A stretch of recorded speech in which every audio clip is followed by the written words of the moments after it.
Suspension প্রত্যাহারের দাবি জানিয়ে এবার মুখ্যমন্ত্রীকে চিঠি দিয়েছেন মেদিনীপুর মেডিকেল কলেজে সাসপেন্ডেড 7 জন জুনিয়র চিকিৎসক। সরাসরি কথা বলবো, আমাদের প্রতিনিধি সন্দীপ সরকার রয়েছেন আমাদের সঙ্গে। সন্দীপের আগে আমরা দেখেছিলাম স্বাস্থ্য ভবনে তারা চিঠি পাঠিয়েছিলেন, এবার স্বয়ং মুখ্যমন্ত্রী তথা স্বাস্থ্যমন্ত্রীকে চিঠি লিখলেন। দেখো, এর আগে চিঠি পাঠানো হয়েছিল স্টেট গ্রিভেন্স সেলে, যে গ্রিভেন্স সেল আরজিকর কাণ্ডের পর গঠন করা হয়েছিল চিকিৎসক এবং জুনিয়র চিকিৎসকদের অভাব অভিযোগ শোনার জন্য। সেই তাদের কাছে রাজ্যের স্বাস্থ্য অধিকর্তা, স্বাস্থ্য শিক্ষা অধিকর্তা, মেদিনীপুর মেডিকেল কলেজের অধ্যক্ষ, তাদেরকে চিঠি পাঠানো হয়েছিল। মেদিনীপুর মেডিকেল কলেজের অধ্যক্ষ তিনি সেই চিঠি ফরওয়ার্ড করেছিলেন স্বাস্থ্য ভবনে, কিন্তু তারপর 3-4 দিন কেটে গিয়েছে, কোনো সুরাহা না হওয়ায় এবার রাজ্যের মুখ্যমন্ত্রীর দ্বারস্থ হলেন ওই 7 সাসপেন্ডেড জুনিয়র চিকিৎসক। মুখ্যমন্ত্রীকে 7 জনের তরফে পৃথক পৃথক ইমেল পাঠানো হয়েছে এবং এই শাস্তি পুনর্বিবেচনার আর্জি জানানো হয়েছে। আমার সঙ্গে রয়েছেন এই মুহূর্তে মেদিনীপুর মেডিকেল কলেজে, যেখানে অবস্থান চলছে, প্রতিবাদ অবস্থান চলছে, সেই মেদিনীপুর মেডিকেল কলেজের জুনিয়র চিকিৎসকরা রয়েছেন। আপনার কাছে জানতে চাইব যে আপনাদের কি আর্জি ছিল মুখ্যমন্ত্রীর কাছে ছিল যে মেল পাঠাতে হলো?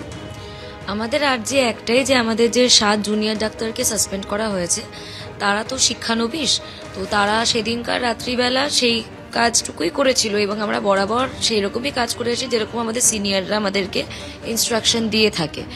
তো সেদিন রাত্রেও তারা সেই কাজটুকুই করেছিল যেটুকু তাদেরকে ইনস্ট্রাকশন দেওয়া হয়েছিল। এই 7 জনের এবং আমাদের সবার একটা একাডেমিক ক্যারিয়ার রয়েছে, আমাদের ডিগ্রি পাওয়ার একটা ব্যাপার রয়েছে, নানান রকম ব্যাপার রয়েছে। তো আমাদের আর্জি ওনার কাছে এটুকুই, এবং যাদেরকে এনএমসি বলুন, ডিএমই, ডিএইচএস, যে যাদের সবার দ্বারস্থ আমরা হয়েছি, সবার কাছেই আমাদের আর্জি একটাই, যে আমাদের জুনিয়র ডাক্তারদের উপরে যেসব শাস্তি এসেছে সেগুলো যেন তাদের ভবিষ্যতের কথা চিন্তা করে এবং এটাও কনসিডার করে যে তারা যেহেতু শিক্ষানবিশ এবং তারা সিনিয়রদের ইনস্ট্রাকশনেই কাজ করেছিল যা করেছিল, তো সেইটা ভেবে যাতে তাদের উপর থেকে এই শাস্তিগুলো যাতে প্রত্যাহার করা হয়। ইমেলটা কবে পাঠানো হয়েছে? ইমেলটা পাঠানো হয়েছে গত পরশুদিন রাত্রে, আমাদের কাছে যা খবর। 7 জন কি আলাদা আলাদা না একসাথে আপনারা জুনিয়র ডাক্তাররা একসাথে পাঠিয়েছে? না, আলাদা আলাদা করে, ওরা আলাদা আলাদা করে পাঠিয়েছে। যারা যারা সাসপেন্ডেড ওরা আলাদা করে মেল পাঠিয়েছে। এখনো কি কোনো জবাব এসছে মুখ্যমন্ত্রীর কাছ থেকে? এখনো তো কোনো জবাব আসেনি, তাও আমরা আশা করছি উনি আমাদের যে মেল পাঠানো হয়েছে সেটা উনি দেখবেন, আর আশা করছি উনি কোনো জবাব বা আমাদের সাথে কথা বা এগুলো আশা করছি আর কি। আপনারা এখনো পর্যন্ত কার কার কাছে দরখাস্ত করেছেন? আমরা ন্যাশনাল মেডিকেল কমিশনে মেল করেছি, আমাদের ডিএমই, ডিএইচএস এনাদেরকে জানিয়েছি, তার সাথে মাননীয় মুখ্যমন্ত্রীকে তো জানিয়েছি।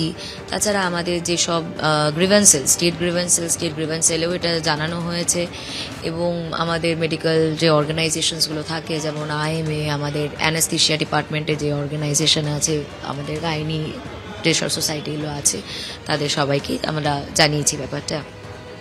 এখনো কোনো জবাব এসছে কারোর কাছ?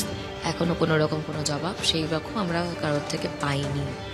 আপনাদের এই অবস্থান কি এখন আমরা দেখছি যে আমরা তো জবাবের আশায় আছি, কতক্ষণ চলবে আমরা সেটা বলতে পারছি না। তুমি দেখতে পাবে যে এখানে এই মুহূর্তে আজকে 3য় দিনে পড়লো তাদের এই অবস্থান, এবং এই অবস্থান আজকে 3য় দিন এইভাবেই কিন্তু তারা পালা করে রিলে অবস্থান করছেন। যেহেতু 7 জনকে সাসপেন্ড করা হয়েছে, সেই 7 জন এই মুহূর্তে ডিউটিতে নেই। বেশিরভাগই স্ত্রীরোগ বিভাগের এবং অ্যানাস্থেশিয়া বিভাগের পিজিটি তারা, এবং তাদের এই সাসপেনশনের প্রতিবাদে তাদের যারা সহপাঠী সহকর্মীরা রয়েছেন তারা এইভাবে আজকে 3য় দিনে পড়লো তাদের এই অবস্থান মেদিনীপুর মেডিকেল কলেজে। ধন্যবাদ সন্দীপ।